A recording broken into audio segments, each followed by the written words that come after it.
చాలామంది ఇంటర్నెట్లో కూడా మీకు కూడా అదే క్వశ్చన్ అడుగుతారు మ్యారేజ్ గురించి. సో దాని వాళ్ళకి ఆన్సర్ దురద పుడితే గోక్కోవాలి కానీ తోలు పీకేసుకోకూడదు.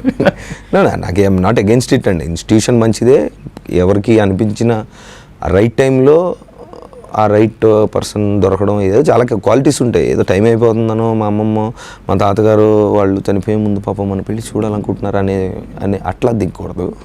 కరెక్ట్ టైంలో దిగచ్చు, తప్పులేదు. ఓకే, కరెక్ట్ పర్సన్ మీకు ఇప్పటివరకు ఎవరైనా దొరికినన్నట్టు అనిపించిందా? దొరికారండి, పెళ్ళికి దొరకలేదు, ప్రేమకు దొరికారు. ఓకే, దొరుకుతూనే ఉన్నారు. అంటే అన్రిలేటెడ్గా కాకుండా దానికి సంబంధించి పెట్టడం జరిగింది మీ దాంట్లో, కానీ కొందరు అన్రిలేటెడ్గా చాలా మూవీస్లో సంబంధం లేకుండా కూడా పెడుతున్నారు. ఏంటిది? అంటే ఆ వెదర్కి సిచ్యువేషన్ లేకుండా డ్రింకింగ్ కానివ్వండి, యాక్చువల్లీ అట్లాంటివి ఇప్పుడు కొన్ని మూవీస్లలో. సో రిలేటెడ్ ఉంటే పెట్టడం బెస్టా, అన్రిలేటెడ్గా పెడితే కమర్షియల్ ఆస్పెక్ట్? అంటే 100 కమర్షియల్ ఆస్పెక్ట్ అని అంటే ప్రేక్షకులకు తెలుసండి. కొన్ని కమర్షియల్గా పెట్టినా కమర్షియల్ కోసం పెట్టాలి, అవి వర్కౌట్ అవుతాయి, అది కూడా థియేటర్లో అనుకోవడానికి బాగానే ఉంటుంది. బట్ జనరల్గా ఇట్ మోర్ ఆర్గానిక్గా అథెంటిక్గా ఉండాలి. సినిమా బట్టండి. ఇప్పుడు కమర్షియల్ సినిమా తీస్తున్నప్పుడు ఒక భయంకరమైన ఫైట్ జరిగితే రెయిన్ ఎఫెక్ట్లో ఫైట్ టూ మచ్ ఉంటుంది అనుకుంటే పెడుతుంది. ఏదైనా ఎలా పెట్టినా విజువల్ అనేది ఎంత అందంగా ఉంది ఆర్ ఎంత ఇంపాక్ట్ఫుల్గా అనేది ఆడియన్స్ స్క్రీన్ పైన చూసినప్పుడు డిసైడ్ అవుతారు. బట్ 2 kinds ఆఫ్ ఫిల్మ్ అండి. అంటే ఇప్పుడు మన సినిమాలో ఎందుకు న్యూడ్గా ఉన్న న్యూడిటీ అనేది చాలా పెద్ద మాట. సినిమాలో న్యూడిటీ ఏంటి అనేది అసలు ఘోరం, అది పాపం ఇదేంటంట. నాకు తెలిసి మన సినిమా చూసినప్పుడు ఎవరికి అలా అనిపించలేదు.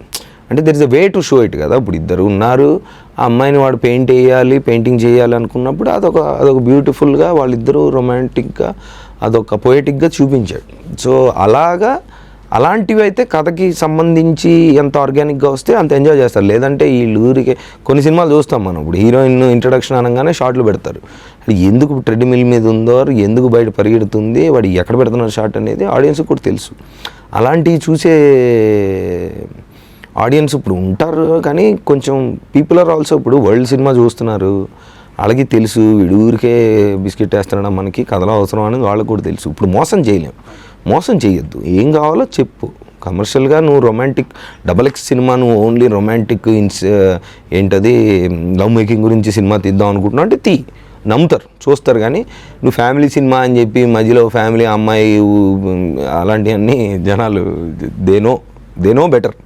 ఇంకోటి పెయింటింగ్ సీన్లో మీరు పెయింటింగ్ వేసిన తర్వాత అమ్మాయి కనబడ్డది, అట్లా రియల్ లైఫ్లో ఏమైనా పెయింట్ వేస్తే ఎవరైనా కనబడ్డారు? అందరూ అడుగుతున్నారు బ్రష్ ఇవ్వండి అని. మీకు బ్రష్ ఇచ్చినా మీరు కూడా వాడతారు అనుకుంటా. ఛాన్స్ లేదు, బ్రష్కి ఛాన్స్ లేదు, కానీ దొరికితే మాత్రం వేసేస్తారు. ఓకే, అర్థమైంది. అందరికీ ఉన్న కోరికలండి ఇవి. ఏంటంటే నాకు అలాంటి అమ్మాయి దొరికితే బాగుంటుంది, ఆర్ అలాంటి అమ్మాయి కావాలి, ఇలాంటి కోరికలు ఉంటాయి అందరికీ. మరి అలాంటి కోరికలు ఉండడం పక్కన పెడితే మార్పు అనేది మన అవతల వాడిని మార్చడానికి ప్రయత్నించకూడదు. Differences are beautiful. ఇద్దరు మనుషులు వాళ్ళ డిఫరెన్సెస్ని ప్రేమిస్తేనే, నిన్ను నీలా ఉండనిస్తేనే మన ఇద్దరికి వర్కౌట్ అవుతుంది అనేది మౌలిక అర్థమైంది సినిమాలో.